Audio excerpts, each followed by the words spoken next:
Olá, boa tarde. Daremos início ao painel, o primeiro painel de hoje, do dia 10 de junho, né, chamado Poluição Ambiental e Sustentabilidade. Hoje nós temos a participação do Leonardo e temos a participação do grupo de pesquisa da professora Catarina Ecardi. Eu farei a apresentação do Leonardo, começará com a sua apresentação. O Leonardo Ferreira, ele é engenheiro químico, formado pela Universidade Federal Rural do Rio de Janeiro, e mestrando do programa de pós-graduação em Ciência e Tecnologia Ambiental, e ele é orientado pela professora da Unidade de Farmácia da UESO, professora doutora Bárbara da Silva e Souza Lorca. Leonardo, muito obrigada pelo aceite, né, de participar aqui da nossa Semana do Meio Ambiente 2021, e agora você tem a palavra para a sua apresentação. Boa tarde, Aline, boa tarde a todos. Primeiramente, gostaria de agradecer aí a oportunidade de estar apresentando parte do meu trabalho. Hoje eu vou falar um pouco sobre um tema que ele é bem amplo, porém, como eu queria fazer um bate-papo, eu fiz algo bem resumido para justamente provocar o bate-papo no ponto que é bastante interessante, que é a parte de sustentabilidade e redução do consumo de água industrial em atividades que têm torre de resfriamento. Então, esse trabalho ele vai se tratar disso, tá? A gente sabe que tem amplas alternativas para você reduzir essa água industrial em torre de resfriamento, porém eu vou destacar uma aqui que vocês vão ver mais à frente, que é a parte de osmose reversa. Bom, a Aline já apresentou aí, eu só vou deixar registrado aqui. Meu nome é Leonardo Ferreira de Oliveira, sou formado em Engenharia Química pela Rural, eu sou aluno de mestrado aí de Ciência e Tecnologia da UESO, e profissionalmente eu sou engenheiro de processos pela Air Liquide Brasil Limitada, é uma empresa que produz gases do ar, tá? Nitrogênio, oxigênio e argônio. Inclusive tem um papel muito importante nesse cenário atual por conta da pandemia, tá? Eu startei nessa empresa, como foi meu primeiro e único estágio profissional em 2015. Eu iniciei como estagiário de engenharia de processos. Fiquei 2 anos como estagiário, trabalhando com foco em eficiência, controle de processos, ajuste de processos em geral. Em 2017 me formei e fui efetivado como engenheiro de processos. Continuei atuando da mesma forma na parte de controle de processos, otimização, busca por projetos de eficiência, e no qual eu adquiri aí conhecimentos na parte de torre de resfriamento, no qual trabalho até hoje, buscando sempre a otimização, buscando sempre a sustentabilidade, buscando sempre o ponto ótimo de operação, tá? Aqui eu vou falar bem sucintamente o que é uma torre de resfriamento. Não sei se todos têm o conhecimento. Alguns processos industriais, quando você tem uma corrente que você precisa resfriá-la, geralmente você usa equipamentos de torre de resfriamento, no qual você usa água como líquido refrigerante, porque esse equipamento, a torre de resfriamento, é um sistema que tem um custo-benefício muito, muito interessante para a indústria, porque ele não tem um investimento elevado comparado às outras alternativas de resfriamento. Então, ele é um equipamento com o menor custo de resfriamento com fluxo quente no processo. Equipamento responsável para garantir a temperatura fria e água refrigerante no processo. Como ele funciona? Você tem um processo X na indústria, e essa água fria passa pelo trocador de calor, que está aqui nessa animação que eu vou mostrar para vocês. Vou apertar o play aqui. Então, aqui em vermelho, essa seta vermelha, depois da troca da água, essa água quente ela precisa se manter fria para que o processo continue tendo o seu efeito. Aí é que está a responsabilidade de ter uma torre de resfriamento, porque ele é responsável por dissipar esse calor aqui e retornar com essa água novamente para o processo fria. Então, essa água quente passa aqui, por esses bicos distribuidores aqui, vocês podem ver que ele está jorrando a água aqui. Aqui você tem essa água passando por esses bicos, formando gotículas ali. E aqui não tá bem descrito, mas vamos ver um pouco mais à frente, que tem um recheio, e esse recheio é justamente para provocar uma superfície de contato maior com o fluxo de ar que é gerado por esse ventilador aqui. Ele aumenta o fluxo de ar, então a troca térmica está com base nesse fluxo de ar que passa com contato direto com essa água, tá? Então, quando a gente tem uma torre de resfriamento, quando você tem esse ventilador, a gente chama de tiragem mecânica, no qual a gente coloca um ventilador para você forçar, aumentar o fluxo de ar. Basicamente, o processo é esse, da torre de resfriamento. Essa é a função dela. Ela tem a torre de resfriamento é um sistema no qual você tem alguns equipamentos assim em particulares, por exemplo, o ventilador, os bicos, distribuidores, os recheios, cada um tem uma função crucial para que essa troca térmica seja de forma a diminuir esse delta de temperatura, ok? Aqui eu vou apresentar alguns tipos de torre de resfriamento, tá? O número 1 aqui é um contracorrente sem recheio, ou seja, a água está caindo aqui e passa por um fluxo contrário de ar através do ventilador, tá? Aqui ele é sem recheio, usado para alguns processos que tem uma diferença de temperatura pequena. Essa aqui é o que mais usual, que mais vemos nas indústrias, é essa aqui. Quando você tem o fluxo contracorrente aqui, você tem o ventilador maximizando o fluxo de ar no interior dessa torre aqui, e você vê que as gotículas de água passando pelo recheio ali fazendo a troca térmica. Aqui a gente tem o 3 e o 4, que são outros tipos também, que a gente chama de corrente cruzada, né, o cross-flow, que, no caso, o fluxo de ar ele vem perpendicular à queda da água.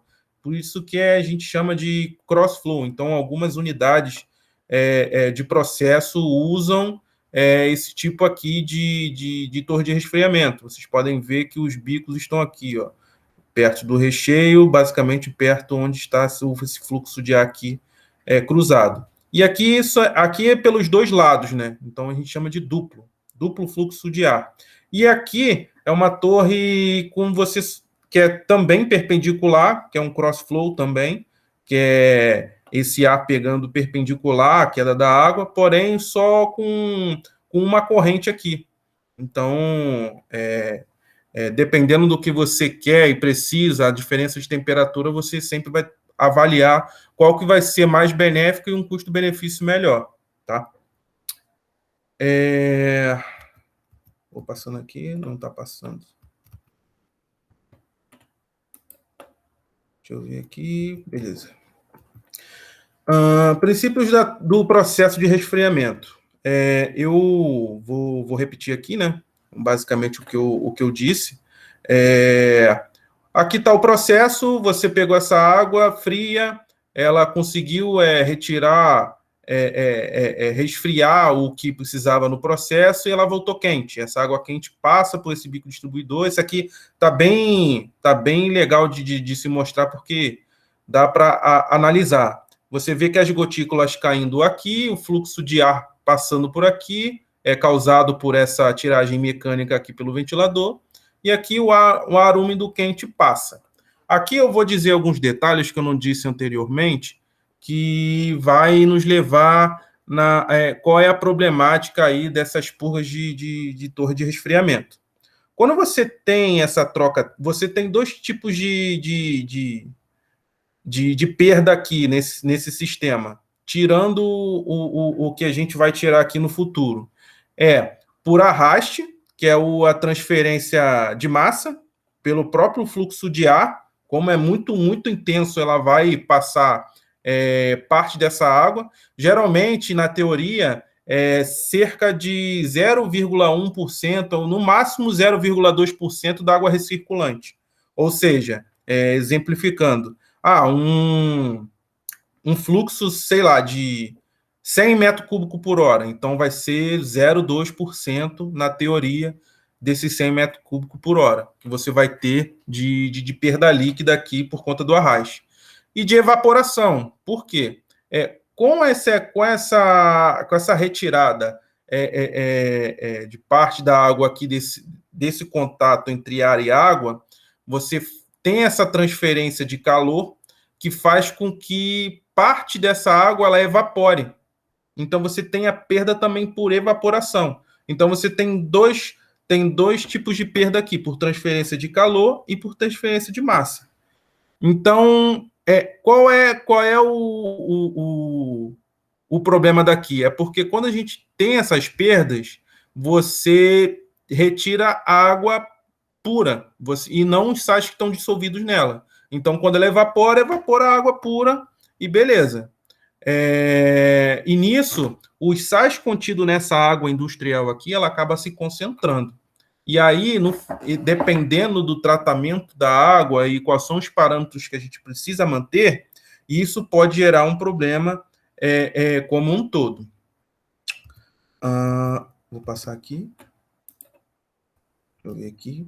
Aqui está a problemática que eu vou evidenciar. Aqui está o respingo, que eu falei para vocês. Esse aqui é por arraste e também tem por evaporação. Então, não sei quem teve a oportunidade de passar perto de uma torre de resfriamento. Você vê assim, parece que está chuviscando, mas não é o próprio respingo. Não é muito grande, mas dá para sentir. Esse processo aqui geralmente é usado de torre de resfriamento em petroquímica, em processo de termoelétrica, até mesmo em hospitais é usado. Vocês podem ver que tem um sisteminha pequeno. Dependendo aí do que você precisa, você sempre vai ter não só esse sisteminha aqui, mas uma bateria deles. Isso aqui a gente só está vendo o princípio. Por exemplo, já vi unidades de processo que usam uma bateria de 8, 9, 10 torres de resfriamento, porque como a água recirculante é muito grande, porque ele precisa passar por vários outros processos, direcionado por várias outras partes do processo, que é necessário você colocar essa bateria de torre de resfriamento, de células, que a gente chama. Então, esse sisteminha aqui é uma célula. Então, é uma célula de uma torre de resfriamento. Aqui você tem a parte do respingo, que eu falei com vocês, que é para o próprio fluxo de ar, que é intenso. Aqui você tem esse recheio, que é justamente exemplificando as gotículas passando aqui para serem feito a troca térmica com o fluxo de ar que está passando aqui, tá? E aqui ele está exemplificando aqui o fluxo de ar, e aqui a água resfriada, novamente, para entrar no processo, que ele é cíclico, então é sempre continuamente, não é batelado, espera, resfria e vai, não. Ele vai resfriando e enviando de novo para o processo. Vai ter sempre uma bombinha aqui, ó. Água quente veio, passou, resfriou, foi. Então, ele é um processo contínuo. E aqui fica a bacia, né? No caso que a água já fria, reservada para que essa água retorne. Então, como eu disse, como essa água aqui que evapora, ela é bastante... ela é pura e não vem os sais dissolvidos, o que acontece? O que começa a tender aqui a concentrar os sais. E esses sais aqui, para o processo, entrando no processo, nos feixes tubulares dos trocadores, isso é muito ruim, porque isso pode tender a incrustar os trocadores. Ou seja, você vai diminuir a área de troca térmica desses trocadores. O que isso pode impactar? Pode impactar na produção da planta, pode impactar no aumento do custo de energia da planta, porque como você não está conseguindo retirar o calor necessário que ela foi comissionada, que ela foi projetada, então ela vai começar a ter ineficiência, e isso pode ser energia, perca de produção, pode ser o aumento de manutenção, ter que parar a planta para abrir o trocador e realizar a limpeza, que geralmente é feita. Então, tudo isso pode acarretar numa problemática para a própria unidade de processo. O que é feito para minimizar isso? A gente tem um tratamento químico, no qual uma empresa, a gente vai chegar, vai orçar, geralmente orça, chega e fala assim, olha, a gente tem esses parâmetros aqui para manter. Então, ela vai fazer um programa de tratamento nessa água para que a gente consiga manter o nível dos sais ali controlado para que não haja deposição de materiais, de sais, e também corrosão, que também pode acontecer dependendo do pH dessa água que tá vindo aqui. Aqui está essa água de make-up, aqui que está o problema. Por quê? Como a gente precisa desconcentrar esses sais do sistema, a gente precisa ter essa purga aqui contínua, o blowdown, que a gente chama de blowdown, que é a drenagem. Então, eu estou desconcentrando o sistema. Só que eu preciso manter a quantidade de água recirculante praticamente a mesma. Então, eu estou com uma corrente de saída aqui, duas, que é bem pequena, e significativa aqui. Então, eu tenho 3 correntes de saída e eu preciso alimentar esse sistema com uma água de reposição, que a gente chama de make-up. Então, esse consumo aqui, ele vai depender desse sistema aqui, de como está funcionando. Então, se eu estou o máximo otimizado possível, você vai estar puxando menos. Mas aconteceu uma variação aqui muito grande. O blowdown teve que abrir porque concentrou muito aqui, então a gente vai ter que abrir mais. Então, aqui a gente sabe que a gente, mexendo com água, que é um recurso totalmente limitado, a gente precisa fazer medidas para que a gente possa fazer esse sistema rodar de forma que você tenha autonomia e usar o menos possível. Esse o desafio desse sistema. Então, quais são as opções que a gente que temos hoje em dia de tecnologia de equipamentos que podem nos proporcionar isso? O equipamento de osmose reversa. A osmose reversa, ela é usada geralmente aí em países do Oriente Médio que tem baixo recurso de água doce, que usam para dessalinizar a água. Então, praticamente, ele usa uma membrana e você coloca esse fluxo de água concentrada de sais, que ele geralmente usa água do mar mesmo, vem, passa por essa membrana e vai lá, desconcentra e depois continua com o processo de tratamento até chegar nos parâmetros aceitáveis aí de uma água potável. Então, é um equipamento que ele tem um custo elevado, é uma tecnologia boa, mas ele tem um custo elevado, tanto de compra, de aluguel, de manutenção. Você também tem a parte do consumo energético dele, mas é uma opção muito boa para a gente reduzir essa água de make-up, porque essa purga ela pode ser tratada novamente, você dessalinizar parte desse fluxo e você voltar ela como se fosse água de make-up. Aí é que está a ideia de sustentabilidade, porque aí você vai estar reduzindo praticamente a valores bastante expressivos no consumo de água. Então, eu vou passar o slide aqui para explicar parte desse processo. Aqui em A é a entrada da vazão do efluente, no caso aqui vamos imaginar que seja o blowdown, tá? Passando por essa água aqui totalmente concentrada em sais, no que é o B.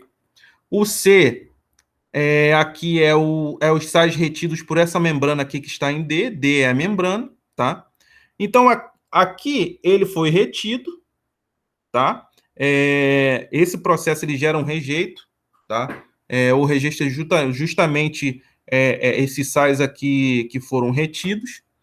E aqui está a água. Podem ver que eles não vão estar 100% isentos de sais, mas vão estar mais desconcentrados para eles poderem voltar para o processo. E F aqui é quando eles já estão, esse fluxo aqui já está apto para voltar para o processo. Então, perfeitamente aqui o processo ele é bem simples da gente imaginar aqui e na prática como funciona esse processo. Ele tem pontos positivos e negativos nesse sentido, porque, como eu disse anteriormente,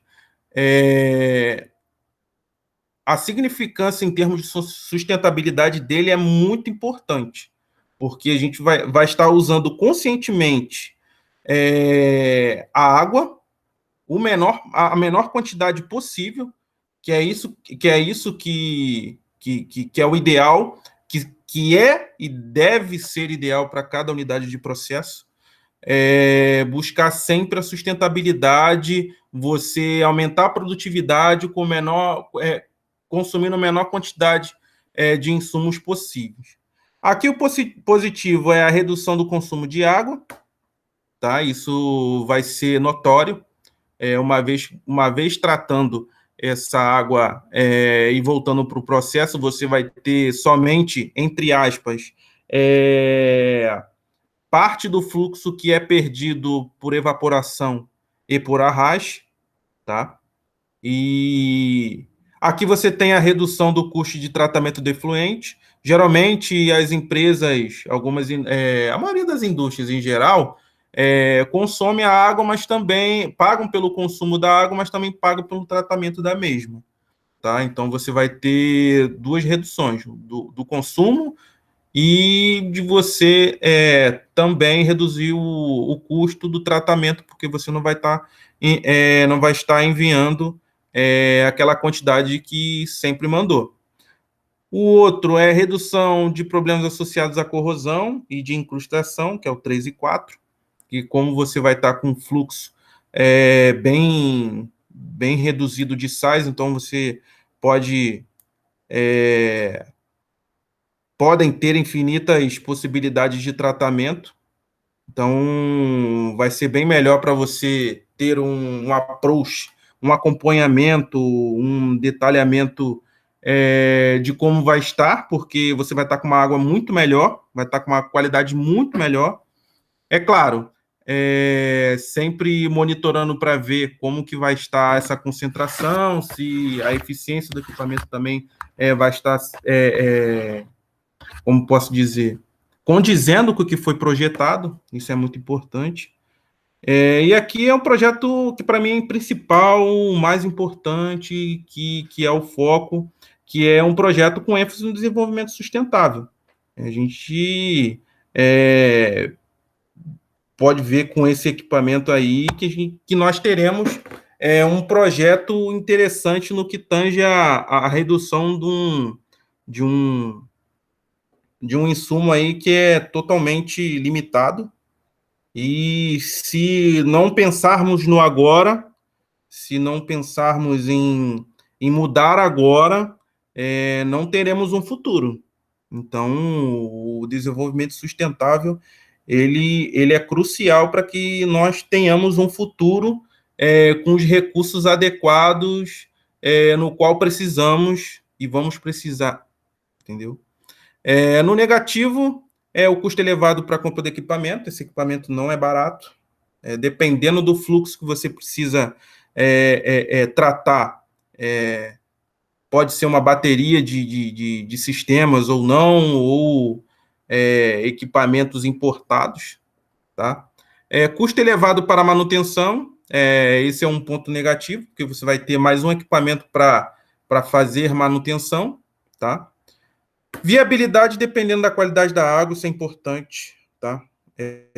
Quando você tem na mão uma qualidade da água que tem madureza muito alta, ou seja, uma concentração de carbonato de cálcio muito grande, de fosfato, sílica, que são alguns compostos que é bastante, que impacta negativamente para o tratamento da água e também para o desempenho dos trocadores. Esse sistema não garante que uma água totalmente prejudicada ela vai ficar 100% boa e voltada para o processo, entendeu? Então, quando você vai dimensionar um sistema de osmose reversa, um equipamento, a primeira coisa que a fabricante vai falar para você, vai perguntar o seguinte: olha, eu preciso de uma análise quantitativa e qualitativa da água do seu processo, para que tenhamos um equipamento com uma determinada eficiência e para ter uma noção de quanto que nós vamos poder recuperar e qual seria a qualidade dessa água. Então, isso é importante, tá? E, por fim, aqui, os ganhos, o 4 e 5, os ganhos somente se o custo da água for elevado, isso é importante, tá?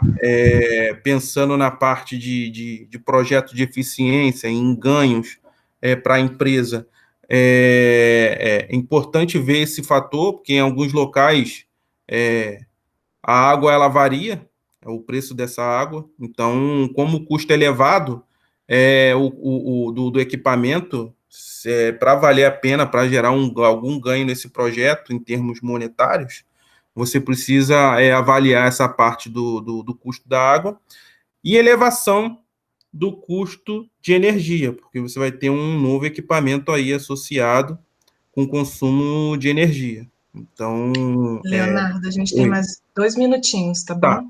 Tá. Beleza.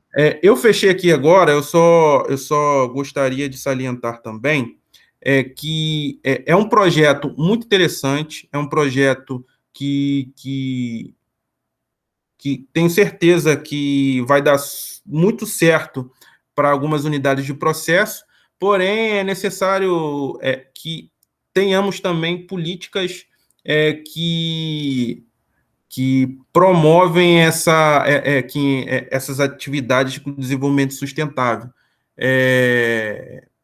Eu falo isso no sentido porque, como alguns investimentos são bem altos, cabe também a parte do governo federal buscar alternativas para que isso aconteça, para que a gente tenha uma adesão total das unidades de processo para que busquem sempre o desenvolvimento sustentável.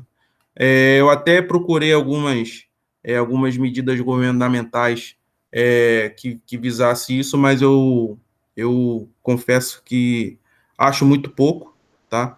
E, com certeza, com mais incentivo governamental, a gente pode chegar em patamares muito satisfatórios para que essas medidas sustentáveis aconteçam de forma efetiva. Muito obrigada, Leonardo, pela sua apresentação. Foi ótimo, foi bem explicativa. A gente já tem aqui umas perguntas para te fazer. A gente vai deixar as perguntas para o final, porque aí a gente abre todo mundo junto para a gente poder bater um papo, tá bom? Beleza. A gente vai dar continuidade aqui no nosso painel, agora convidando a professora Catarina, que veio com o grupo dela, né, com 3 alunos do grupo dela, e ela vai iniciar a apresentação. A Catarina, ela é docente da unidade de farmácia da UESO, é mestre em biotecnologia vegetal pela UFRJ, e doutora em Química de Produtos Naturais também pela UFRJ. Então, professora Catarina, muito obrigada por ter aceitado o convite de participar desse painel junto com o seu grupo, e aí agora a gente passa a palavra para você, tá bom? Olá, bom dia a todas e todos. Vou compartilhar minha apresentação para ficar mais didático.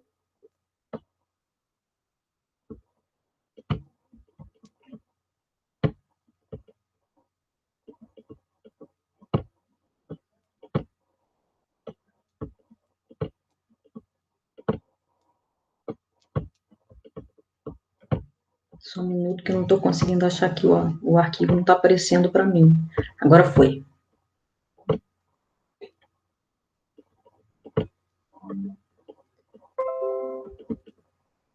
Está aparecendo para vocês? Não consigo ver a tela de vocês. Ok. Já começou o compartilhamento, só não está em tela cheia ainda, mas a gente já consegue ver. Agora foi, né? Foi. Está passando direitinho.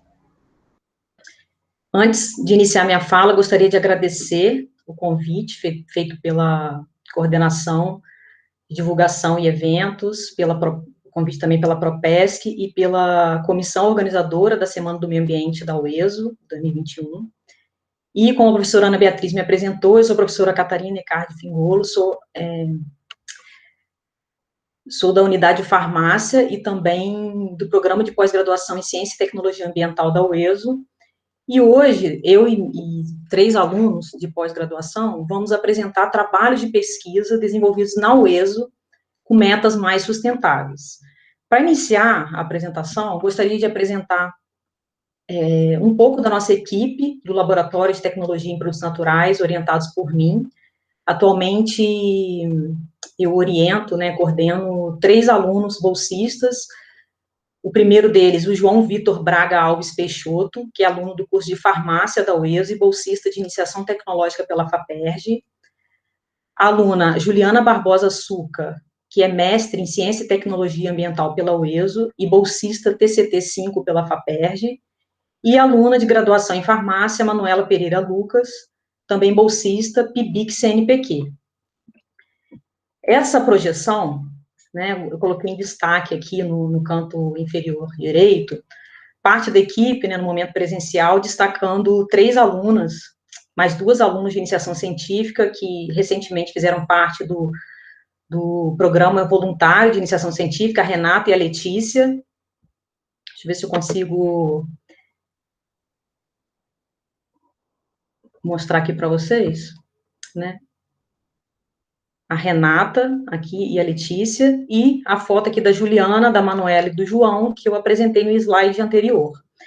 E, além disso, mais 5 alunos de pós-graduação, o Luiz Eduardo Estelita começou recentemente no programa de pós-graduação em Ciência e Tecnologia Ambiental. O Luiz Sérgio Santiago é orientado pela professora Ida Carolina Neves Direito e co-orientado por mim, também com enfoque bastante interessante no descarte de medicamentos vencidos ou não utilizados em Campo Grande, na zona oeste do Rio de Janeiro. E os alunos Jonatas, Lívia e Amanda, que farão apresentações hoje nesta mesa. O que me deixa bastante feliz, dividir essa mesa com eles. Só para contextualizar a ONU e os seus objetivos, eu coloquei essa projeção para explicar um pouquinho e colocar os nossos trabalhos contextualizados dentro desse tema.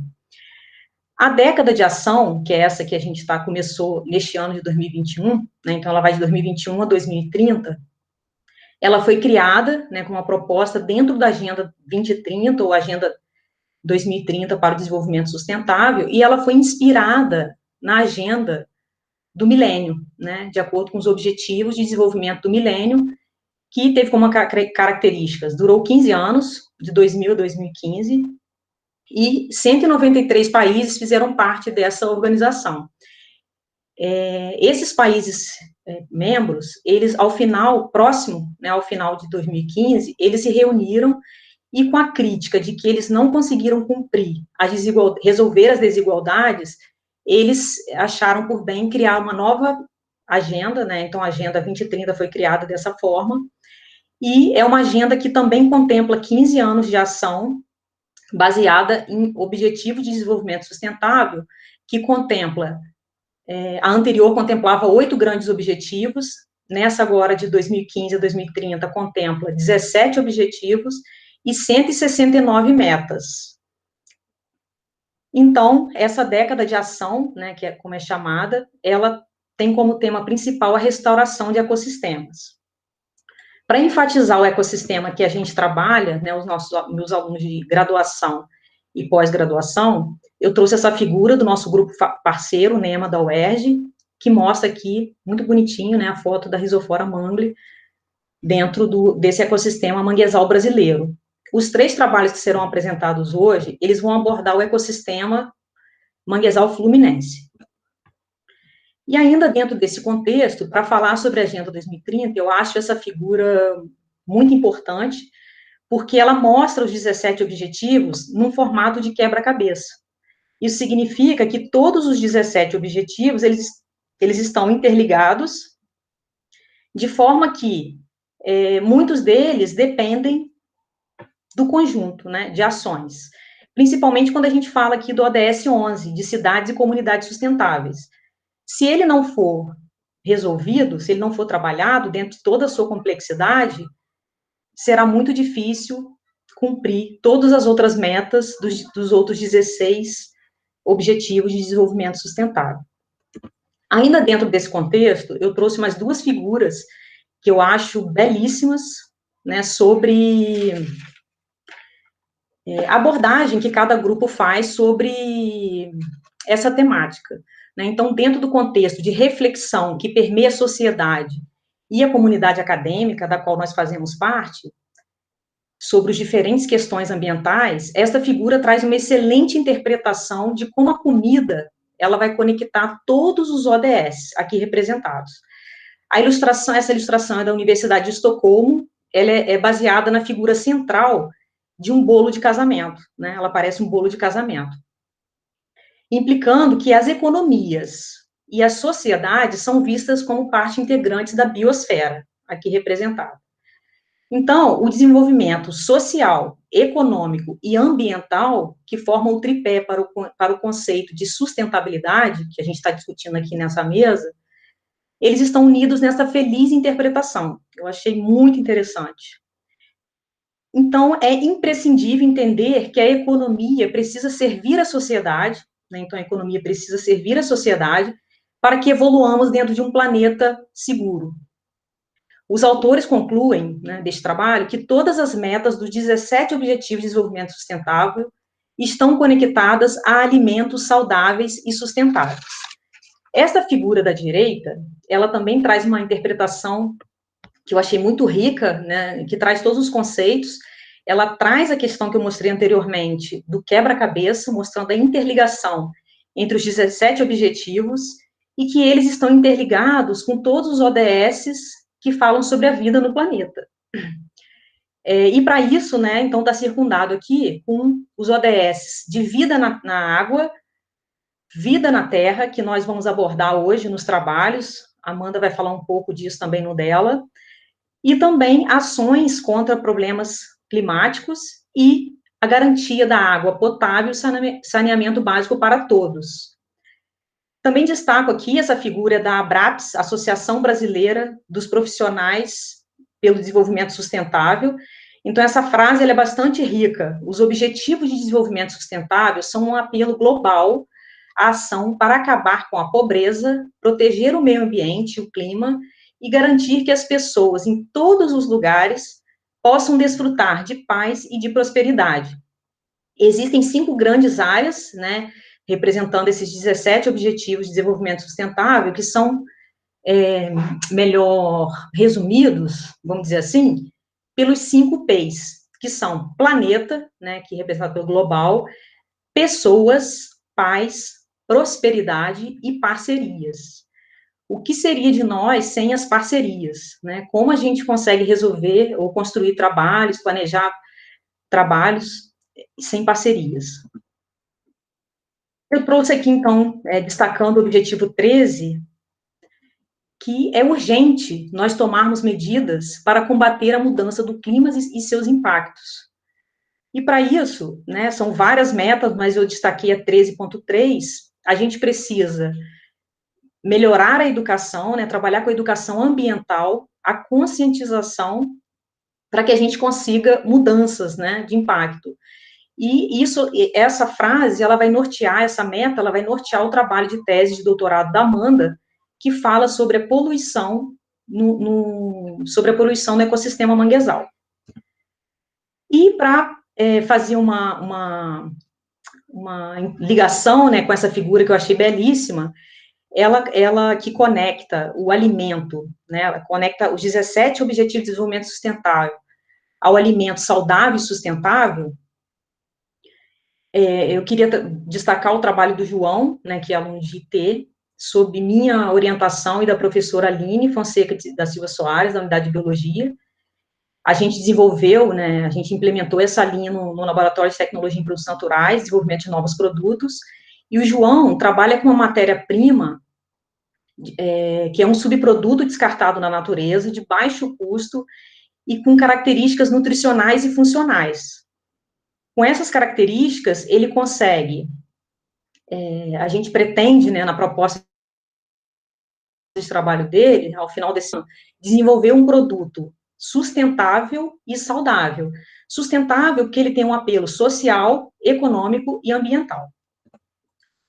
E, para falar dos nossos trabalhos, né, dentro dessa década da ONU, da restauração de ecossistemas, que inicia este ano, o nosso laboratório vem desenvolvendo linhas de pesquisas que serão abordadas aqui pelos 3 alunos sobre alerta sobre poluição do ecossistema manguezal fluminense por plásticos e propostas de conscientização para mudar este cenário, que será apresentado pela aluna Amanda, elaboração de fitomedicamentos biodegradáveis para aplicação na medicina veterinária, que vai ser apresentado pela aluna Lívia, e, por último, a melhoria de desempenho de empresas aliadas às responsabilidades ambientais, que será falado pelo Jonatas.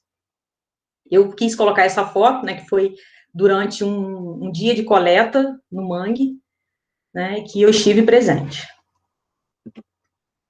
Os mangues, né, são ecossistema que estão na interface entre os ambientes terrestres e marinhos, por isso a importância do cumprimento das ODS 14 e 15, que eu vou destacar em seguida, e eu trouxe essa frase, né, que é do Atlas do Manguezais, publicado agora em 2018, que diz o seguinte, né, apesar da sua importância, os manguezais no Brasil são vulneráveis a uma série de ameaças, tais como a perda de fragmentação da cobertura vegetal, a deteriorização da qualidade dos habitats aquáticos, devido, sobretudo, à ocupação, à poluição e às mudanças da hidrodinâmica, o que tem promovido a diminuição na oferta de recursos, dos quais muitas comunidades tradicionais e setores dependem diretamente para sobreviver.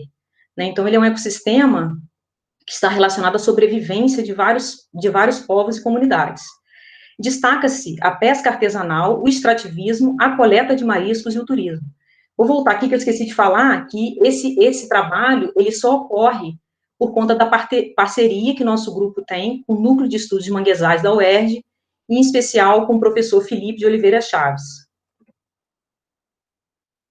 Então, a ODS, né, o Objetivo de Desenvolvimento Sustentável 14, que fala sobre a vida na água, eu destaco aqui, né, 2 metas, a 14.2 e a 14.1, que fala em proteção de ecossistemas marinhos e costeiros, medidas para restauração, prevenção, redução da poluição marinha, incluindo detritos marinhos e poluição por nutrientes, né, englobando aqui tudo que eu falei anteriormente sobre os nossos trabalhos que estão em andamento.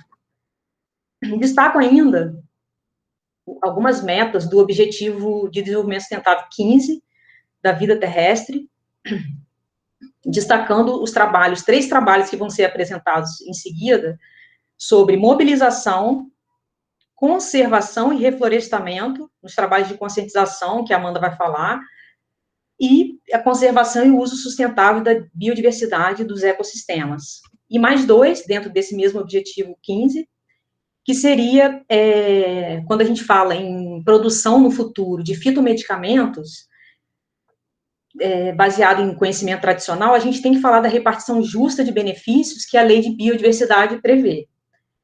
e é necessário tomar medidas urgentes para que haja proteção, né, do ecossistema, ou dos ecossistemas, para que a gente tenha uma vida melhor no planeta. Os 3 trabalhos que serão apresentados terão a sequência. A aluna Amanda Letícia da Silva Pontes, que é doutoranda em Química de Produtos Naturais pelo Instituto de Pesquisa de Produtos Naturais do UFRJ, que é orientada pela professora emérita Maria Auxiliadora Coelho Caplan, e por mim. Em seguida, a aluna Lívia Costa de Azevedo, que é mestranda em Ciência e Tecnologia Ambiental pelo Programa de Pós-Graduação da UESO, é orientada por mim, em parceria com o professor Argemiro Sanavia, do Departamento de Epidemiologia e Saúde Pública, do Instituto de Veterinária, da Universidade Federal Rural do Rio de Janeiro. E, por último, o Jonatas Malheiros Cavalcante Marques da Silva, mestrando em Ciência e Tecnologia Ambiental, da UESO, orientado por mim, em parceria com o professor Valdir Agostino de Mello, também da UESO.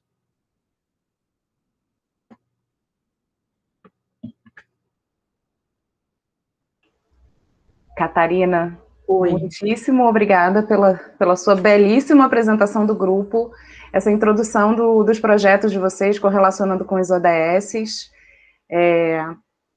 Muito obrigada. Já vamos então chamar direto, né, a Amanda, para ela fazer a apresentação do trabalho dela. A Amanda Pontes, que é farmacêutica pela UESO, como a professora Catarina colocou, é mestre pelo Instituto de Pesquisa de Produtos Naturais da UFRJ e doutoranda também pelo Instituto de Pesquisa de Produtos Naturais da UFRJ. E tem como orientadoras, né, a doutora Maria Auxiliadora Caplan e como orientadora a professora Catarina, que fez essa belíssima apresentação para a gente. Amanda, vou passar a palavra para você. Obrigada, Beatriz. Bom dia a todos e todas. Meu trabalho de doutorado, vou falar um pouco sobre a temática, intitulada Alerta sobre poluição do ecossistema manguezal fluminense por plástico e propostas de conscientização para mudar este cenário. O ecossistema manguezal, como dito anteriormente pela professora Catarina, é um ecossistema autossustentável, único, rico e em grande escala de produtividade. Por quê? Ele é capaz de nutrir diversas espécies marinhas e terrestres que habitam nesse ambiente, absorve partículas e material orgânico do meio e é um ecossistema único porque ele promove essa divisão e, ao mesmo tempo, essa conexão entre o ambiente marinho e terrestre. Muitas espécies, principalmente de peixes, se abrigam no manguezal para fazer a sua desova. Então, seria um berçário marinho também para essas espécies. Embora, além disso, também, o ecossistema manguezal é responsável pela maior neutralização comparado às diferentes florestas que existem no nosso país. A floresta de manguezal cobre toda a costa do Brasil, desde o litoral norte do Maranhão até o litoral sul, de Santa Catarina. Então, é uma grande faixa de manguezais que é capaz de neutralizar todo o carbono que é emitido na atmosfera, minimizando assim também o efeito estufa. Então, dada essa grande importância do ecossistema manguezal, muitas vezes ele tem sido atualmente sofrido processos de desmatamento e poluição, ainda assim, pela falta de conhecimento, muitas das vezes, da importância desse ecossistema. Podemos ver exemplos aqui de desmatamento, seja por ocupação irregular, muitas vezes de áreas protegidas ambientalmente, pela eliminação também de lixos, plásticos, pneus, materiais diversos no mangue, e também podemos ver um caso recente, né, até nas mídias digitais, e também por meio da mídia televisiva, podemos ver um derramamento de óleo que houve, né, na região Nordeste, também contaminando as praias e manguezais do nosso país.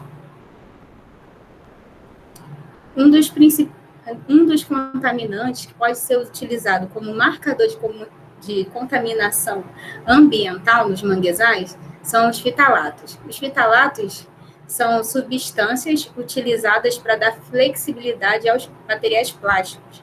São geralmente produzidos no processo de flexibilização desses plásticos nas indústrias. E eu mostro aqui essa figura muito interessante de um artigo recente que o nosso grupo publicou, que mostra esse ciclo, como ele acontece. O ser humano, né, produzindo os plásticos, colocando fitalato para dar flexibilidade a esse material plástico, e então esses fitalatos, eles não ficam quimicamente ligados ao polímero plástico. Eles podem facilmente se soltar na natureza e também podem ser encontrados no organismo humano. Por quê? Nós, hoje em dia, utilizamos diversos produtos plásticos. A gente vai numa festa, em algum ambiente, o copo é de plástico. Em casa, as crianças têm brinquedos plásticos. Nós temos maquiagem que tem aquela estrutura plástica, produtos de higiene pessoal, shampoo, todos eles utilizam plástico. E o plástico é capaz de se soltar, né, daquele polímero e é tido hoje em dia como um contaminante onipresente e inevitável. E uma vez, quando ele é descartado de forma inadequada na natureza, esse contaminante pode migrar para diversas superfícies. No manguezal, ele pode ser encontrado na água, no sedimento e também em espécies de planta, pois ele tem a capacidade de se acumular, ser degradado e ficar ali naquele ambiente, sendo translocado entre um substrato e outro. E contextualizando, então, isso se torna um alerta. A partir do momento que a gente descobre que o nosso ecossistema está contaminado por esses plásticos onipresentes e inevitáveis, podemos entender, então, o alerta que é para os governos nacionais e internacionais sobre este problema. Por quê? Dentro da questão da ODS 6, de água potável e saneamento, podemos ver que a água contaminada com fitalato pode causar diversos malefícios à saúde humana, porque o fitalato, na literatura tem registros dele como desregulador endócrino, podendo causar diversos tipos de câncer e também de doenças relacionadas aos hormônios sexuais, podendo causar distúrbios no processo reprodutor também. Então, são extremamente tóxicos ao organismo humano. E uma vez a água estando contaminada com fitalato, pode interferir na nossa saúde. Eu destaco aqui também as ODS 13, 14 e 15, ações contra mudanças climáticas, uma vez ocorrendo o desmatamento do manguezal, consequentemente vai aumentar o efeito estufa do planeta, porque esse carbono que seria neutralizado pelo mangue, ele fica disponível, então, na nossa camada de ozônio. Além disso, as ODS 14 e 15, que se encaixam perfeitamente na proteção da vida marinha e terrestre. Eu cito um exemplo aqui, podemos ver, como um dos objetivos, uma das metas. Cerca de 3 bilhões de pessoas dependem da biodiversidade desse ecossistema marinho e costeiro, que vem dos manguezais, como um meio de subsistência, de sobrevivência. Mas essa poluição desenfreada pode acabar causando a perda da maior fonte de proteína para o mundo, que vem através deste ecossistema marinho. A solução seria a redução da poluição e a proteção desse ecossistema costeiro marinho. Então, como proposta de conscientização, eu trago aqui alguns exemplos e que também nosso grupo vem trabalhando e pondo em prática essa questão. A questão do trabalho comunitário. Este exemplo é de uma professora de capoeira que mora próximo ao manguezal de Guaratiba. O nome dela é Marla Silva. Ela passava todos os dias em frente ao manguezal e se incomodou ao ver aquela sujeira, toda aquela poluição, aquelas garrafas jogadas no mangue, e ela começou a se incomodar. A partir desse incômodo dela, ela começou a tirar mesmo, manualmente, catar aquelas garrafas, pneus, aquele material que estava poluindo o mangue. E, a partir disso, a própria comunidade dela, os vizinhos, se sensibilizaram e começaram a ajudá-la, por livre e espontânea vontade. Então, todos os dias, até 30 sacos de lixos foram retirados do manguezal de Guaratiba. Então, o que isso mostra é uma semente plantada, né? A Marla começou sozinha, como a professora Catarina às vezes cita em aulas, como uma formiguinha, e daqui a pouco os moradores da região foram ajudando, e daí então 30 sacos de lixo tirado é muita coisa a partir de uma pessoa. Vou citar um outro exemplo agora, que eu creio que também pode mover toda uma comunidade: educação. Muitas das vezes a gente percebe que o manguezal é desmatado ou poluído por falta do conhecimento. A pessoa, geralmente, a comunidade que mora em torno não sabe a importância que esse ecossistema tem para a nossa sobrevivência. Então, eu cito aí ao exemplo dessa reportagem sobre uma experiência escolar no Centro de Educação Infantil Odorico Fortunato, em Joinville, Santa Catarina. Esse projeto de educação ambiental surgiu a partir da curiosidade de um aluno da educação infantil, deve ter em torno de 6 a 8 anos. Num intervalo, ele chega pela janela, o colégio dá de costas para um manguezal, e olha e pergunta para a professora Paula: professora, isso daqui é uma praia? E ela falou: não, isso é um manguezal. Ele: o que é um manguezal? É tão feio, tão sujo, fede. Aí ela começou a explicar a importância do manguezal e falou que as pessoas não sabiam e por isso poluíam, que existiam diversas espécies de animais que sobreviviam ali, e muitos moradores dependiam desses animais para sobreviver, e foi explicando a importância do manguezal. Nisso, os alunos se interessaram e quiseram visitar, então ela teve que pedir autorização aos pais e fez um questionário para saber o conhecimento deles acerca da importância. E foi constatado que muitos deles não sabiam a importância, eles usavam também o manguezal como esgoto para despejar lixo. E, a partir disso, os pais se interessaram, foram nas visitas também e ajudaram a remover pneus, sofás, as coisas que estavam jogadas ali. E, a partir dessa observação, todas as turmas, desde então, da professora Paula, iam lá e receberam o nome de investigadores do manguezal. Eles iam com caderno, faziam pesquisas e anotações naquele local e ganharam um observatório. Então, toda a turma dela vai lá e aprende na prática, nesse laboratório a céu aberto, sobre a importância do manguezal. Então, eu destaco uma frase aqui da professora Paula, em que ela diz que ela queria chamar a atenção dos alunos para esse ecossistema que é muito próximo e muito importante para nós, professora Paula. E eu agradeço.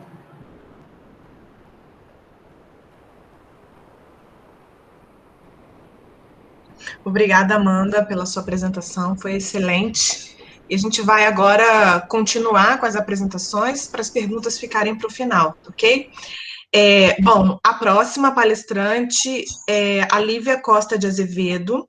Ela é farmacêutica formada pela UESO, mestranda, né, no programa de pós-graduação em Ciência e Tecnologia Ambiental da UESO, orientada pela professora doutora Catarina Ecarte Fingolo, da Unidade de Farmácia da UESO, e coorientada pelo doutor Argemiro Sanavria, da Universidade Federal Rural do Rio de Janeiro. Muito obrigada, Lívia, pela sua participação. Você pode começar, por favor. Todo mundo me ouve direitinho? Ok. Sim. Boa tarde a todos. Estou muito feliz, né, com essa oportunidade que a professora Catarina nos apresentou. Meu nome, como você já me apresentou, né, Lívia Costa de Azevedo, sou farmacêutica, formada pela UESO, atualmente fazendo mestrado pela UESO também, que é um orgulho muito grande, né, de ter feito a graduação, agora o mestrado, e conseguir, né, unir duas instituições, que é a UESO, através da professora doutora Catarina, farmacêutica, e a Rural, né, a Universidade Federal Rural, através do médico veterinário doutor Argemiro Sanabria. E a gente ainda conseguiu, né, no meu projeto de mestrado, unir mais uma universidade, que é a Federal do Mato Grosso do Sul, então é um motivo de muito orgulho, e espero que vocês gostem da nossa apresentação. Vou falar um pouquinho também do meu trabalho, né, que a gente desenvolve, o nosso trabalho, né, que a gente desenvolve no laboratório da professora e no laboratório da Rural. Bom, o tema é elaboração de fitomedicamentos biodegradáveis para aplicação na medicina veterinária. Quando a gente fala de medicamento, né, a gente hoje tem um leque de opções, e tem os fitomedicamentos, que são medicamentos de origem vegetal, elaborados com extratos padronizados, ou seja, a gente tem vários tipos, né, de extrações aquosa, com álcool, e todos, a gente pega uma planta medicinal, você estuda uma planta medicinal e você faz, a partir daquela planta, o extrato padronizado, que se torna um fitomedicamento. Ele é elaborado por um processo extremamente complexo, químico, que sempre vai visar concentrar os princípios ativos, né, daquela planta.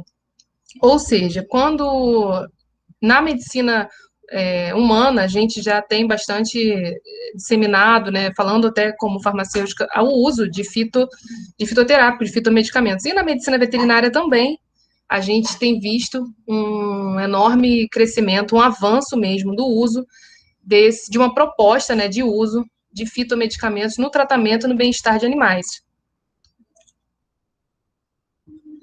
Como exemplo, né, eu trouxe a minha planta de estudo, né, do nosso trabalho, que é a Rhizophoria mangli. Trouxe ela como exemplo também para fazer uma associação, para que vocês possam entender por que a gente estuda, da onde veio toda essa proposta de unir a farmácia com a veterinária, unir veterinários lá do Mato Grosso do Sul, por que disso, né? Essa planta, ela é uma planta extremamente... Quando a gente fala de ação terapêutica, a gente está falando de metabólitos secundários, ou seja, as plantas, elas produzem esses metabólitos secundários que, com o decorrer dos estudos, né, dos grupos de pesquisa no mundo inteiro, no caso da Rhizophoria, ela possui taninos, flavonoides, que são usados com ação terapêutica, para uma ação terapêutica. No caso da Rhizophoria, a gente tem antimicrobiana, cicatrizante e uma ação antihelmíntica, que no caso é o objetivo do nosso estudo. Ela faz parte, né, como a professora citou um pouco na apresentação dela, ela faz parte do ecossistema manguezal. E por que a gente está usando, por que da medicina veterinária? Bom, os animais, eles sofrem bastante com as infecções parasitárias, né? Isso é recorrente, os animais possuem esse problema de infecção parasitária. A gente tem hoje diversos parasitas que acometem os animais, né? Só para pedir para a professora passar um pouquinho. Obrigada.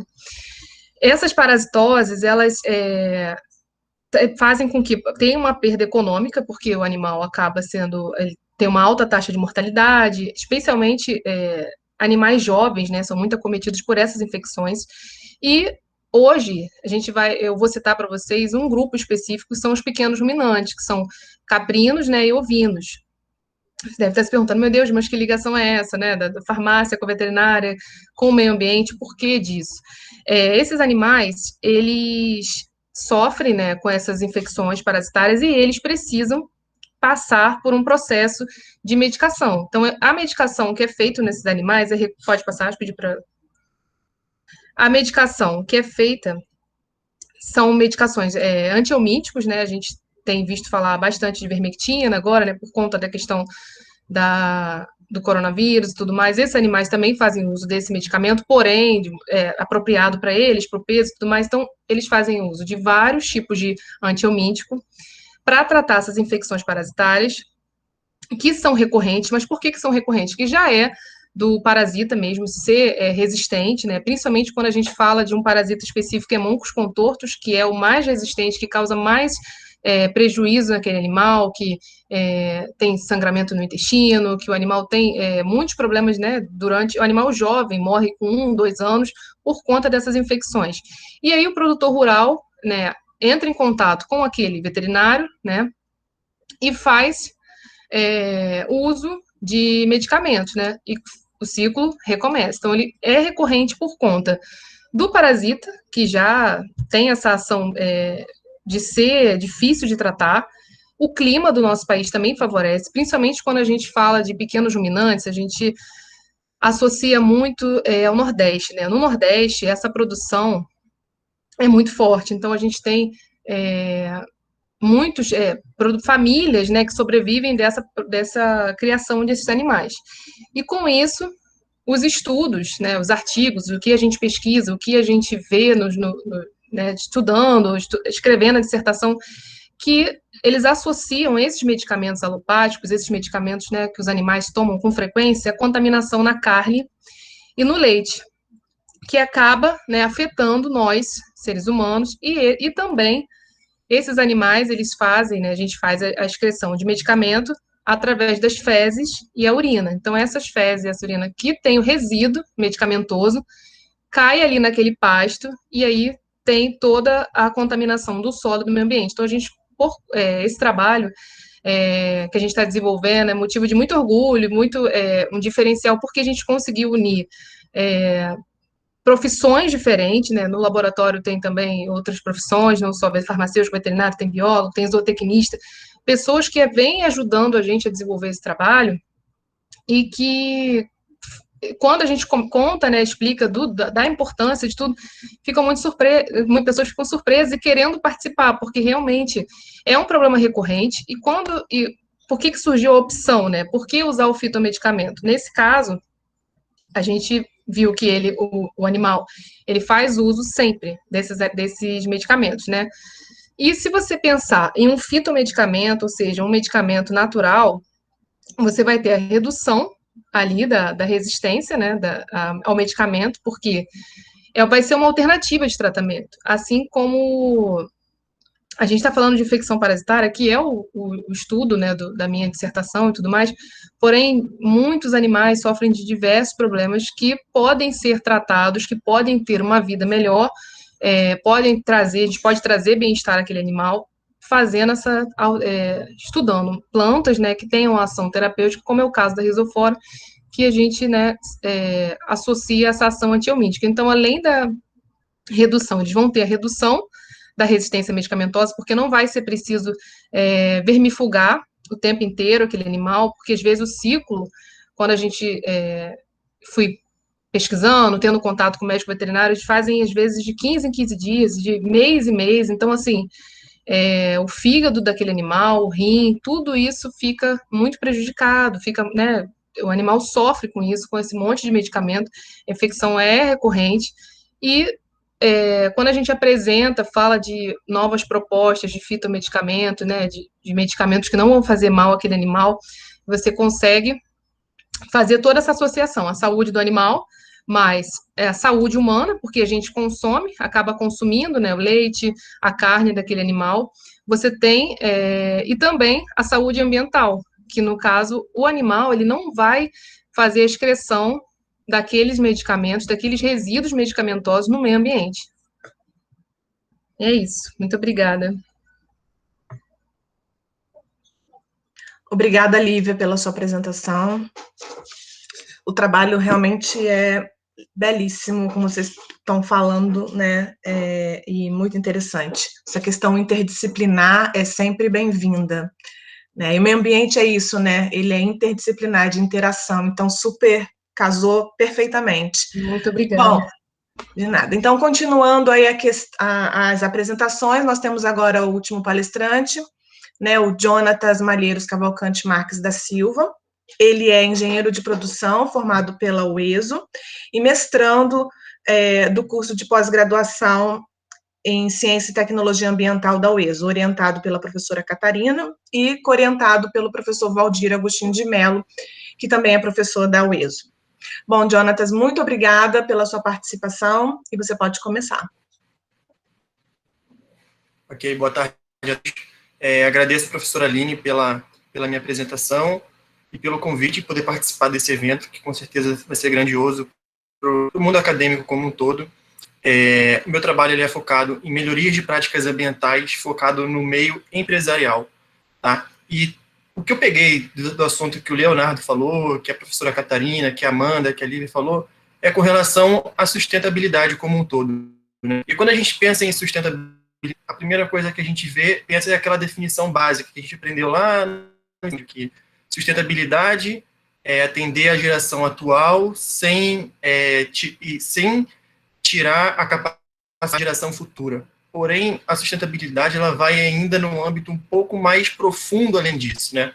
A sustentabilidade nada mais é do que a capacidade de sustentação e de conservação de um processo ou sistema, e de todo o processo e de todo o sistema. E daí, pegar um link com o que o Leonardo faz, o processo dele, do processo da Amanda, do processo da Lívia, do processo de todo o processo ou sistema.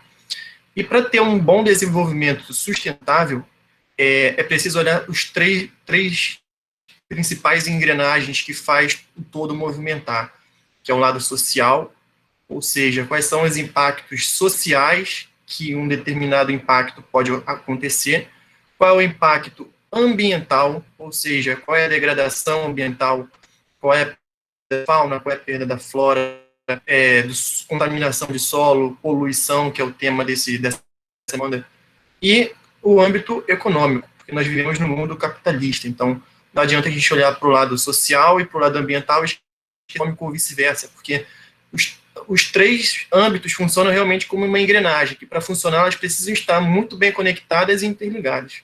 Pode passar, professora. Então, para ter um bom desenvolvimento sustentável, há três âmbitos principais. Não depende, obviamente, de cada um, depende de mim, dos meus impactos ambientais, com a minha percepção, com as minhas melhores práticas, assim como de vocês também, e da sociedade como um todo, né? Todo comportamento, mudança de comportamento, ela começa aos poucos, de migalha em migalha, de pouquinho em pouquinho, a gente vai chegando lá. Porém, vai um pouco além disso, né? É preciso também que haja um forte papel do governo, através de fornecimento de infraestrutura, regulação, de fiscalização, regulação para que possa acontecer, e de bons incentivos e financiamento para que um bom desenvolvimento sustentável aconteça, minimizando principalmente a poluição e o aumento de degradação de ecossistemas, tá? E um outro ponto também que é preciso observar são os impactos ambientais causados pelas empresas e como as empresas elas impactam e o que podem fazer para mitigar esses impactos.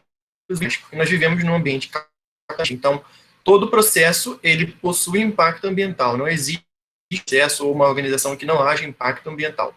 Porém, então, é preciso que a empresa ela tenha ciência dos impactos causados por ela, que através disso, sabendo exatamente quais são esses impactos, ela possa buscar mudanças dentro de sua organização para minimizar esses riscos, fazer uma boa gestão dessas atividades e mudar a sua visão e seus processos focando na própria empresa, focando nos seus e também nas empresas prestadoras de serviços deles, né, que são uma logística verde. Pode passar, professora. Então, para isso, eu fiz para resumir o tópico, que como vivemos num ambiente capitalista, a empresa ela precisa ser flexível para atender os clientes deles, sem focando na parte financeira, focando na parte social e focando também na parte ambiental. Essas empresas ela têm buscado estratégicas com outras empresas e outros indivíduos para que possuam um objetivo mútuo em troca de obter ganhos próprios e assim alavancar eles. E para isso as empresas elas têm utilizado bastante a gestão da cadeia de suprimentos. Isso ela conhecer quais são as empresas que ela fornece algum serviço ou material e quais são as empresas que fornecem serviço e material para ela fazer o processo e fornecer o serviço também.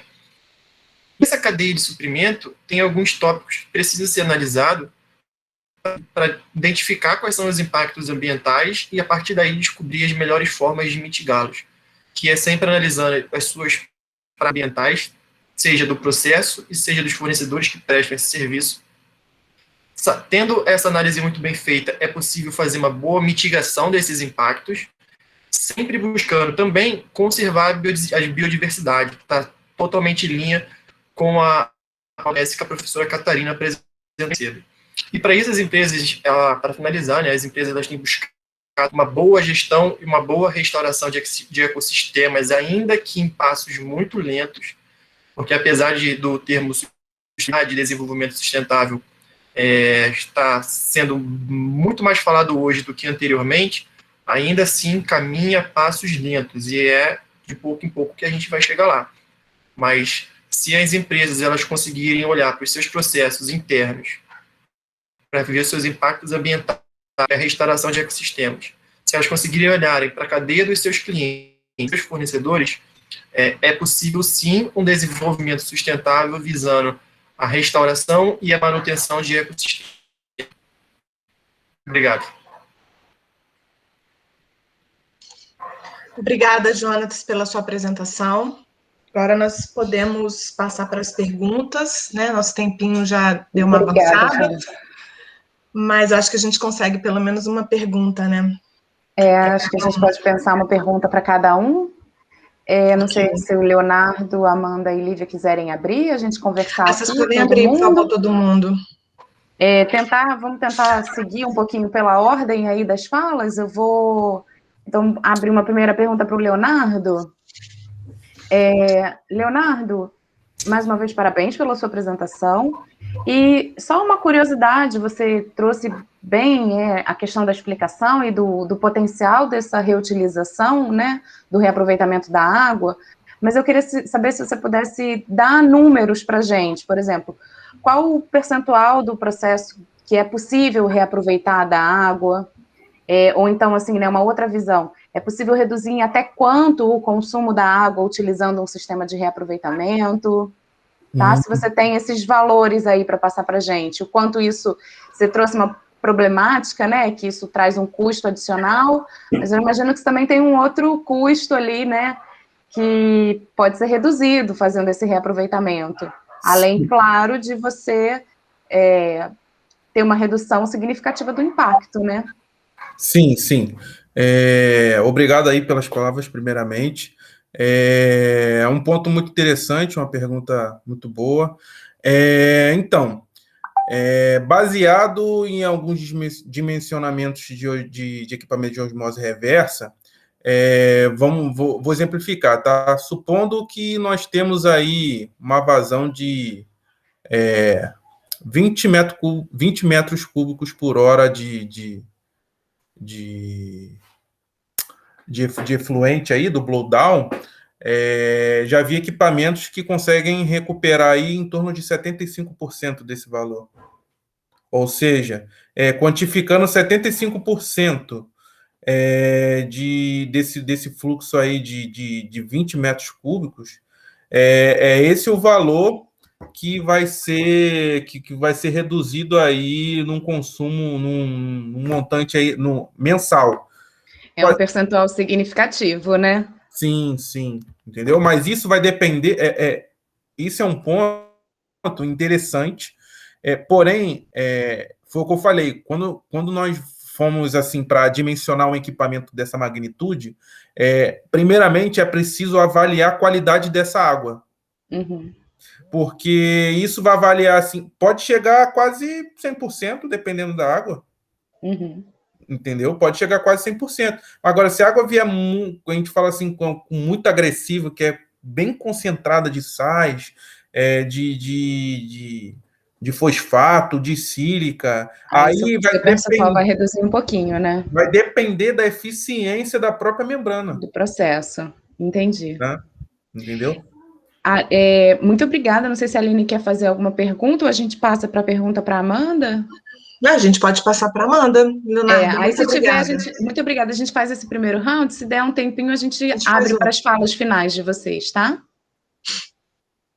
Amanda, primeiro, parabéns pela sua apresentação, foi belíssima a sua apresentação, a gente vê que você é bastante entusiasmada, esse seu entusiasmo ele é bem contagiante, e a gente percebe, né, que você, no seu projeto, ele é um projeto bem amplo, então você tem a sua pergunta, vamos colocar de pesquisa básica, você tem essa pergunta, mas você pensa o seu projeto de uma maneira ampla, né? Então, sempre pensar o seu projeto alinhado com os ODSs e também trazendo, né, questões de educação ambiental que são importantíssimas. E aí, na verdade, que não é bem uma pergunta, né? Mas ficou mais uma curiosidade sobre o seu projeto, vamos dizer, sua pergunta básica, né? Que eu gostaria que você falasse um pouquinho mais sobre o impacto que a presença dos fitalatos tem nas plantas. Qual o impacto disso para o desenvolvimento das plantas, para a manutenção do teu ecossistema, que é o mangue, né? O teu ambiente de estudo. Sim, então, boa tarde. Obrigada pela oportunidade. O nervosismo foi tanto que eu acabei não me apresentando, mas foi feita a devida apresentação, né? Eu fui aluna de farmácia da UESO, e lá na UESO conheci a professora Catarina, né? E até depois, né, que eu já estava no mestrado, que eu relatei à professora Catarina que eu já havia trabalhado nessa parte ambiental no ensino médio. Foi um projeto, eu fui aluna do Colégio Estadual Miésimo da Silva, que fica atrás da UESO, e houve um projeto de olho no clima em 2008, que era em conjunto com o Conselho Britânico. Aí, dentre a escola, fizemos redações. Aí, dentre toda a escola, eu e mais 2 alunos fomos selecionados a participar desse projeto com o Conselho Britânico sobre mudanças climáticas. Então, esse tema ambiental é um tema que me interessa bastante. Eu gosto muito. E é importante para todos nós, né? E em relação aos fitalatos, ao meio ambiente, o que eu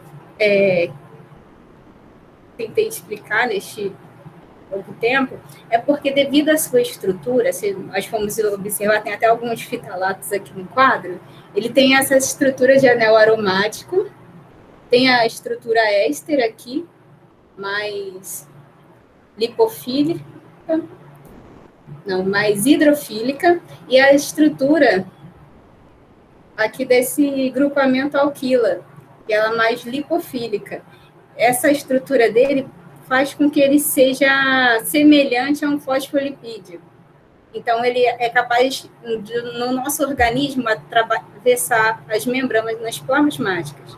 Na planta, ele é capaz de, no ecossistema manguezal como um todo, ele é capaz de ser tanto hidrofóbico quanto hidrossolúvel até certo ponto, então ele pode se transportar pela água, no sedimento ele pode se acumular, e a planta pode absorver ele, transportar, e isso vai alterar a sua fotossíntese, o seu crescimento, o seu desenvolvimento, e algumas espécies de planta, como a que eu trabalho, também ela é capaz de acumular e excretar esse contaminante de volta para a natureza. Então, isso vai se tornando um ciclo, e é difícil remediar nesse caso.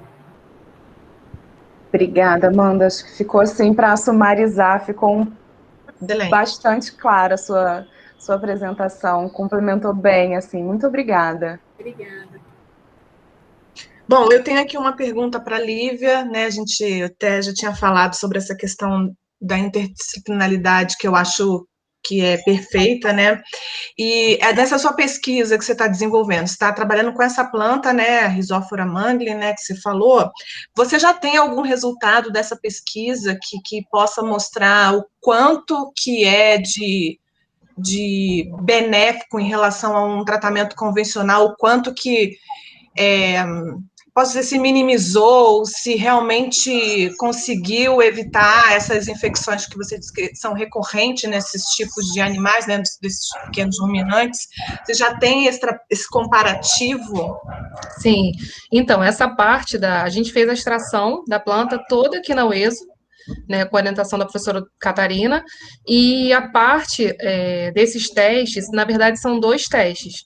Um teste que a gente chama de inibição de eclodibilidade, onde a gente avalia se aquela planta foi eficiente para diminuir a eclodibilidade mesmo dos ovos, né? Porque tem toda a fase do parasita, L1, L2, L3, e a gente faz o teste também na fase L3. Esses testes, eles foram realizados lá na Universidade Federal do Mato Grosso do Sul. A gente fez uma parceria, né, conseguimos unir, né, o ESO, a Rural, e essa universidade, quem estava me coordenando lá era o professor Fernando, né, Borges, que é referência em parasitologia, então a gente teve os resultados bem legais, que animaram bastante, né, porque a planta realmente é bem eficiente, e nos 2 testes ela teve um resultado bem, bem bacana.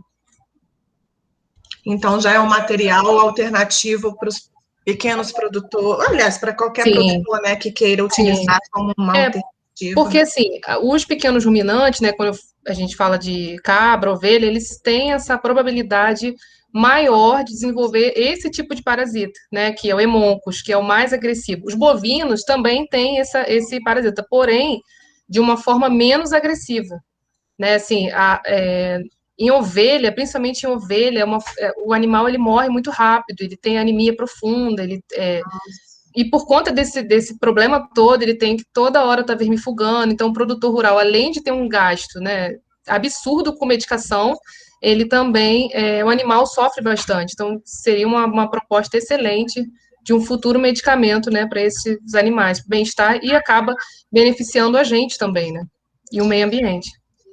Ótimo, muito obrigada, Lívia, parabéns pelo seu Obrigada a trabalho. vocês. Obrigada. Passamos à próxima, Ana. A Catarina a gente vai deixar para o final para ela dar uma palavra geral do grupo dela, tá, Catarina? A gente não esqueceu de você, não. Eu vou passar para o Jonatas, então. É só com uma curiosidade para você falar um pouquinho da tua formação, né? A gente foi bem colocado que você é engenheiro de produção, formado pelo ESO. E aí eu queria entender, né, como é que, na sua formação de engenheiro, se você já recebia, já pensava, já era uma coisa que partia de você, essa questão de pensar, né, com objetivos e metas de uma produção, de uma gestão sustentável, né, ou se isso foi uma coisa que você foi construindo aos poucos e ficou mais forte, né, quando você entrou no mestrado, entrou no grupo, porque o grupo tem, né, esse viés bem forte dessa visão de metas mais sustentáveis, né, então, eu acho que você veio também somar, né, para o grupo, como engenheiro de produção, você veio somar, foi um ganho para o grupo. Eu queria que você colocasse isso um pouquinho para a gente. Então, professora Ana, exatamente isso, após o divisor de águas, acho que foi quando no mestrado, tá? Mas antes disso, eu como engenheiro de produção, já atuei em algumas plantas, inclusive de fundição, que eu via muita poluição atmosférica, eu via muitos erros em processos que acabavam degradando o meio ambiente, porém as empresas focavam bastante na parte econômica e financeira, eles pensavam no próprio retorno, né? E aí eu, como engenheiro de produção, hoje eu trabalho como analista de compras de suprimentos numa empresa de energia elétrica renovável. Então, já está no business que eu trabalho focado em sustentabilidade. Nós somos uma empresa que gera energia limpa, apesar de haver impactos ambientais, então tem todo um marketing envolvido. E eu trabalho na área financeira. Tá? Eu, como engenheiro de produção, sou focado em processo, porém na parte financeira.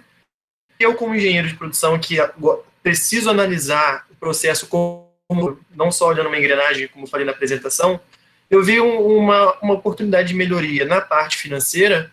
Eu falei assim, poxa, eu tenho empresas que prestam serviço para mim, como, por exemplo, serviço de manutenção nas usinas, porém, eu não sei se essas empresas que eu estou contratando, se elas têm práticas ambientais corretas que podem impactar o meio ambiente. E aí depende de mim, através de pequenas práticas e de ter informação, de obter a melhoria contínua desses processos para minimizar os impactos ambientais. E aí foi quando eu conheci a professora Catarina, na UESO, eu era aluno da UESO também, e aí a professora Catarina, graças a Deus, apareceu na minha vida, a gente desenvolveu o projeto junto, que com certeza vai ser de muito sucesso, e eu estou sempre aqui para agregar, então, se precisarem de ajuda aí nos projetos também, mesmo que eu não conheça muito sobre reuso de água como parte química, mas com certeza a gente sempre pode agregar, né? Com certeza. Ótimo, Jonatas. Sem dúvida nenhuma, ter uma pessoa assim, né, com uma visão do outro lado, só agrega no grupo, né, Catarina? Sim. Sim. E aí, a Aline vai fazer? Não, eu faço a pergunta para a Catarina. Tanto faz, pode ser, que já está aí no ritmo, pode ir. Catarina, então, o que a gente queria saber, né, assim, como é que você enxerga, você liderando um grupo que mostra claramente com todos os projetos que tem essa preocupação, né, de estarem atuando alinhados com metas mais sustentáveis, né, com propostas com visões mais sustentáveis. Quais são os desafios que você tem encontrado? Se isso também foi uma coisa que veio crescendo ao longo, né, do desenvolvimento dos projetos do grupo, que você passasse para a gente, assim, a tua experiência, a tua vivência.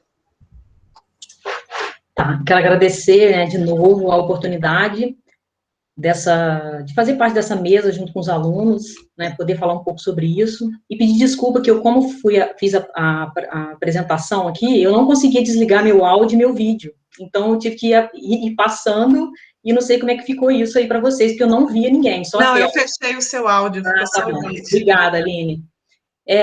Pelo Meet a gente não consegue ver. Então, os desafios são diários e constantes, mas a cada dia eu percebo que é um presente, né? O Jonas, no final, ele foi um presente, foi o penúltimo aluno que entrou, sob minha orientação, e a gente aprende a cada momento, né? Então, desde que eu entrei para o programa de pós, em Ciências Ambientais, eu venho me fazendo essa pergunta: como que um farmacêutico pode atuar, né, nas ciências ambientais? E, ao longo desse tempo, eu venho observando que é interdisciplinar, né? Todo mundo tem que trabalhar com questões ambientais. E os 3 trabalhos que foram escolhidos, né, para a gente mostrar essa temática que a gente desenvolve no laboratório, todos eles são interdisciplinares, que atingem diversos níveis de escolaridade, né, e da sociedade. A Amanda passa pelo problema, pela questão de educação ambiental, que envolve ensino infantil e fundamental. A Lívia passa por essa questão do desenvolvimento, né, futuro de um fitomedicamento, que envolve a academia, né, a interdisciplinaridade. A Amanda também tem a interdisciplinaridade, porque esse problema de poluição, ele só soma com o grupo da UERJ, que trabalha com ecologia, né, com produção de biomassa. Então, tudo isso, além dos metabólitos secundários, que ela também vai abordar no trabalho dela, a planta ela vai produzir mais ou menos de acordo com o problema ambiental. Então, a gente também vai fazer essa análise no trabalho dela. E o Jonatas, por trabalhar numa empresa, você saber escolher, né, ou, na verdade, estudar os seus fornecedores, ele falou que trabalha, né, com essa questão de energia limpa, que nem por isso não gera contaminante, mas você escolher os seus fornecedores, a sua forma durante todo o processo, é louvável, né, e isso faz parte também da competitividade entre as empresas, porque o consumidor, ele vai querer usar, né, o produto de uma empresa que ela seja limpa e sustentável. Então, né, meio que um ciclo, bem isso sobre os objetivos que a gente está discutindo nessa década, e que, na verdade, eles são urgentes, sempre foram urgentes, mas que a gente não tem, a gente se especializa numa área, a gente faz mestrado e doutorado, e muitas vezes a gente não consegue enxergar o todo, né, com toda essa problemática envolvendo o ambiente, né, o sistema ambiental. Então, eu tenho só a agradecer aos alunos por aceitar esse desafio de eu fazer essas relações entre um trabalho e outro, e trazer, né, como meta, sei lá, uma meta comum, né, uma interseção entre todos os trabalhos e colocar o meio ambiente no centro. Ficou lindíssima a apresentação de vocês aqui do grupo, e aí só fazer uma última pergunta para o Leonardo, né, que vocês trouxeram bem essa visão, que vocês também têm uma visão aplicada muito grande. Leonardo, o que você está, né, o trabalho que você apresentou para a gente viu que você trabalha numa empresa, você está levando isso também como ação para a sua empresa? Com certeza, sem dúvida. Inclusive, faço parte também de um... Como é que eu posso dizer? de um programa que eles vêm fazendo na parte de sustentabilidade muito forte. E a gente sempre vem compartilhando de várias unidades, de vários locais, o que pode ser aplicado de forma sustentável, desde das pequenas ações que nós achamos que é pequeno, como, por exemplo, diminuir a quantidade de papel utilizado para fazer relatório, para você colocar um arquivo eletrônico, que parece ser bem simples. Então, é muito importante esse pensamento, a cultura de sustentabilidade, porque sabemos que isso, para mim, fica muito evidente na minha empresa, que é muito forte nisso, mas que nós possamos também passar isso para as pessoas em nosso redor, porque é complicado o que a gente vê no dia a dia, os desperdícios, você vê coisas mínimas acontecendo ali e vê que falta um pouco de cultura, entendeu? Parte até mesmo de reciclagem, de você segregar, você saber direcionar, por exemplo, um óleo usado, entendeu? Então, vai muito, muito além do que apresentar um projeto aqui e tal, mas permanecer na cultura e com a ação de sustentabilidade. Saber que o amanhã possa não existir por conta das nossas ações do presente.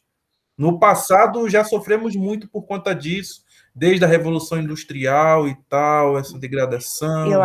Eu acho que, sem dúvida nenhuma, a apresentação de vocês aí em conjunto, fica claro que é possível, né, achar um caminho, um equilíbrio.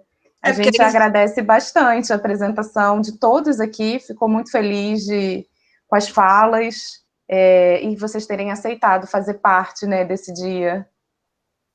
Sim.